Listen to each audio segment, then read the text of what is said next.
வாக்குகள் எண்ணப்படுவதற்கு 2 நாட்களுக்கு முன்பு கூறியது போல mister Joseph Vijay has become a force to reckon with.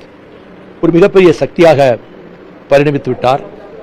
எனவே தேர்தல் முடிவுகள் ஆச்சரியமானதாக, அதிசயமானதாக அமையும் என்று நான் கருதுகிறேன் என கூறினேன்.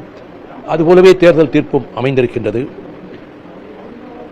உங்களை முதலாக நீங்கள் 9 வயது பையனாக இருந்தபோது நானும் டாக்டர் கலைஞர் அவர்களும் உங்கள் தந்தையார் கட்டிய புதிய இல்ல திறப்பு விழாவுக்கு 83ஆம் ஆண்டு வந்தபோது நீங்கள் சிறு பள்ளி மாணவன், 9 வயது.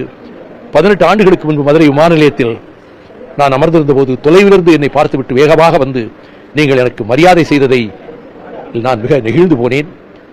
கலை உலகில் எவ்வளவு பெரிய பண்பாடோடு நடிகர் விஜய் திகழ்கிறார் நினைத்தேன் என்ற அந்த 2 சம்பவங்களையும் அவருக்கு நினைவூட்டியபோது ஞாபகம் வைத்திருந்தார்.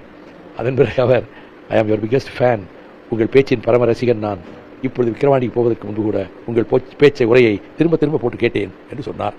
அவர் சொன்னதில், நீங்கள் இதை சொன்னதில் நான் மிக நெகிழ்ச்சி அடைகிறேன், மிக்க நன்றி என்று சொன்னேன்.